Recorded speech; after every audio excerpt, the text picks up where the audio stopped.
No, go ahead. No, so for me, it's like this more than anything is an indictment on the centralization of public education. Because the fact of the matter is, like, a lot of people legitimately think it's unfathomable or inconceivable that our government will have, doesn't have our best interest in mind. And so to the extent that a government like, in Switzerland would, crack down on the way in which people kind of regulate the temperature in their home, rather than thinking of this as a kind of tyrannical thing, many people unfortunately think of this as the government having our best interests in mind. And so, for me, it is leading up to Luke's point to kind of a globalist agenda. I mean, for example, with, King Charles kind of taking the throne in England, he did talk about climate change. And he said that this is an issue that can't be fixed by a singular country. It can only be fixed by a coming together of all the nations.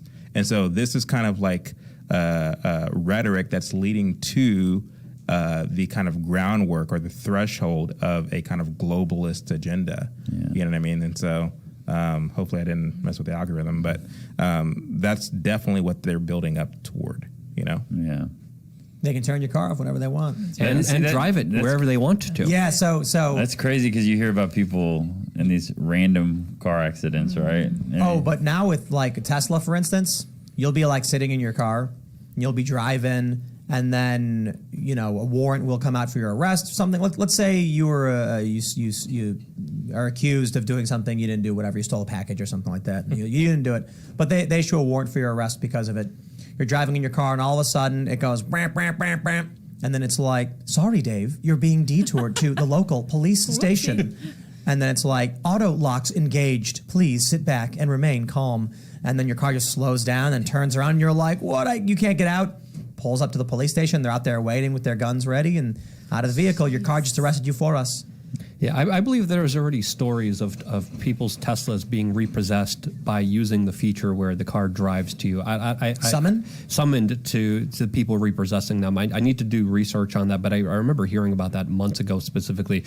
But this is why you always have a glass breaker whenever you can for that possibility, that distinction. But I do think there's multiple layers here. There's the environment level, there's the control level, but there's also trying to get rid of cars level. The Model S is a cabin camera. So not only do they have cameras surrounding the vehicle, and it's convenient. It's because with parking and such. Yeah, when you park, you can pull up the app, and then you can take a look and see the cameras from anywhere because it connects to the cell network, and then you connect to the network, and then you're good. So you can park your car. You can be in another state, and you can pull up your car's cameras. But they also have a cabin camera. I don't know if all of them have this. I know the Model S has it, filming you. Yep. And it's going to the internet. It's going to Tesla's servers. Now, you can choose to watch it, but it means they're getting that footage too. And so it's a convenience. It's that way when you're driving, you have the dash cam and the cabin cam, and if you get into an accident, then we all know what happened. And also, they know exactly what you're doing whenever, and they can subpoena. You may be thinking, yeah, but Tesla's not going to give it to the government. They will when they're told they have to. Yeah. When some FBI agent goes to Tesla and says, we want to look inside their car right now, and then it does. And then you're driving in your vehicle, and they decide your car just stops, the doors lock, you can't get out. Here's the other thing. The Model S has the biohazard filter mode or whatever, where it like seals the air and then blasts you with like 99.99% filtered air. Then you're really locked in and you can't get out. Well, I always thought it was strange, like, because I don't really know where Elon Musk is at. I haven't done a lot of research on him.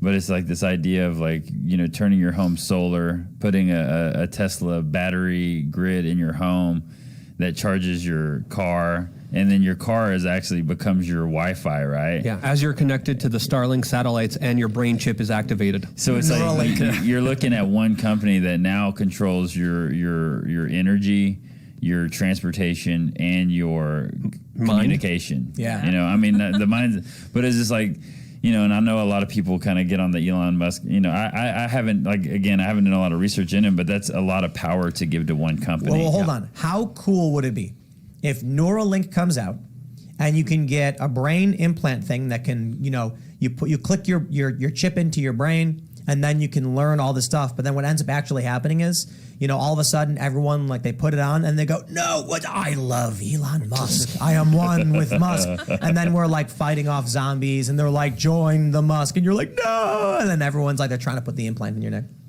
Be one with us. And then Elon's like, I am in charge now. You are all my children. And then that's just the reality. That would be we should make a movie. We should make a sci-fi horror. I did like the photograph that the meme that was a gas-powered generator charging a Tesla in California this week. That was pretty funny.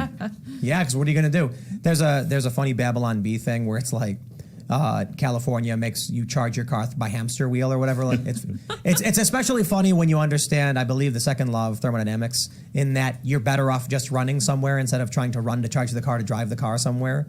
But I suppose the idea is if you run for like 40 hours, you'll have enough to bring your groceries back from the grocery store or something like that. There's another company I'm trying to find right now that is also launching its own auto drive feature. And to do it, they have a camera on the driver who's driving the car to make sure that his eyes are on the road and his hands are on the wheel. And if they're not, it auto takes off the auto drive. What's the point of auto driving if the car can't auto drive? You know what's really annoying is in the Honda, they have, I think most new cars have this, they have the lane assist thing. And so you're driving, and then you'll see like a skunk or something. Oh, gotta go a little to the left. And it goes, wah, wah, wah. It's like leaving the lane. It freaks out and then forces you back. Yeah. And I'm like, dude, don't take the wheel from me. Trying to not hit the turtle that was trying to cross the street. The turtle was going all slow. And what are you supposed to do? Just run it over? Yeah, it's definitely scary that they can shut off your car and have that kind of power over you. So yeah, that's why I'm really excited. I'm looking into cars from the 60s. Yep. But those might They're be cheaper too. Yeah, they might be illegal at one point, right? I mean, Right. that's the whole point. Yup. Again, it's like America, and the American spirit is kind of a car culture. We are a mobile society. Like we really innovated cars and the interstate. This the idea of having the freedom to hit the road. Kind of like the Jack Kerouac kind of spirit of just going around the country.